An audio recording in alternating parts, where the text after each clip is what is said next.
Hello everyone, this is Moitri. Welcome to my new blog. So blog number 16 কিন্তু যশোরের blog part 2।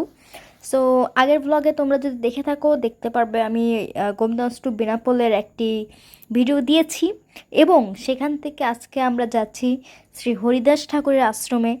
So Benapole থেকে প্রায় 10 মিনিটের মতো লাগে, খুবই হেঁটে আর কি যাওয়া যায়, খুব সহজ রাস্তা। বেনাপোলতে কিন্তু খুব সহজে যাওয়া যায়।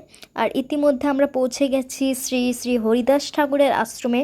প্রথমেই তোমাদেরকে আমি গেটটা দেখালাম, গেটটা কিন্তু খুবই সুন্দর এবং আমরা গেট দিয়ে ঢুকতেই ডান পাশে আর কি একটি আশ্রম পড়ে। আর বাঁ দিকে তো এই গাছটা শ্রী হরিদাস ঠাকুর নিজে হাতে আর কি লাগিয়েছিলেন। অ্যান্ড হরিদাস ঠাকুরের আশ্রমে কিন্তু এই প্রথম যাওয়া, বলতে গেলে যশোরেই আমাদের এই প্রথম যাওয়া। তারপরেই তো আমরা কাজ চলছে। আমরা এখন পুরো মন্দিরটি আর কি ঘুরে ঘুরে দেখছি। এটা হচ্ছে পিছন সাইড। মন্দিরটা আবার নতুন করে করতেছে। ওখানে একটি রথ রাখা রয়েছে। অ্যান্ড এটা হচ্ছে হরিদাস ঠাকুরের আশ্রম। এটাকে কি ওনার বাড়ি বলা যায়? হ্যাঁ, আমার আসলে এই বিষয়ে অতটাও ধারণা নেই, অতটা জানি না কিছু।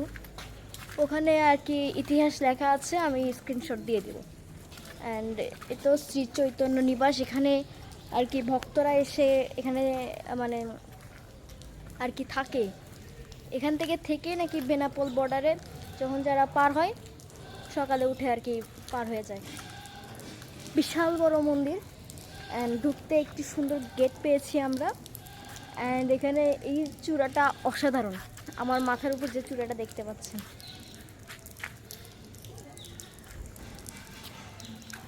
যাই হোক, এখন আমরা একটু দেখি কিছু যদি প্রসাদ পাই, প্রসাদ খেয়ে তারপর আমরা নেক্সট যে টুরিস্ট স্পট সেখানে আমরা চলে যাব।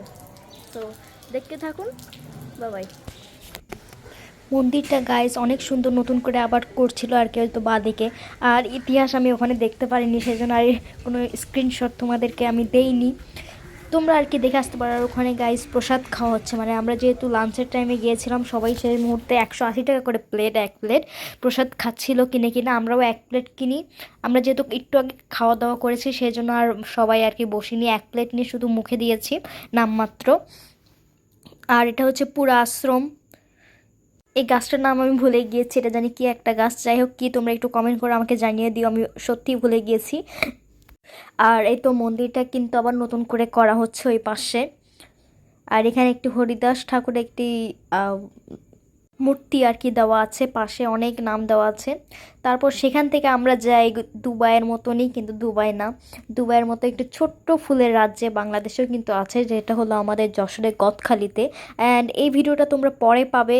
অ্যান্ড গাইজ অনেক সুন্দর, তোমরা আমার ভিডিও দেখবে তারপর কিন্তু তোমরা যেতে পারো, এত সুন্দর, জাস্ট অসাধারণ। পরে ভিডিওটা দেখার জন্য প্লিজ আমার চ্যানেলটা সাবস্ক্রাইব করে দিও। আর কিছু ছবি দিয়ে দিলাম। আর এই ব্লগটা এই পর্যন্তই, শ্রী শ্রী হরিদাস ঠাকুরের। পরে ব্লগের জন্য তোমরা ওয়েট করো অ্যান্ড আমার চ্যানেলটিকে সাবস্ক্রাইব করো। আর ভিডিওটি ভালো লাগে লাইক কমেন্ট এবং সাবস্ক্রাইব করে দিও, অলসো শেয়ার। বাই। নেক্সট ভিডিওর জন্য কিন্তু অপেক্ষা করো।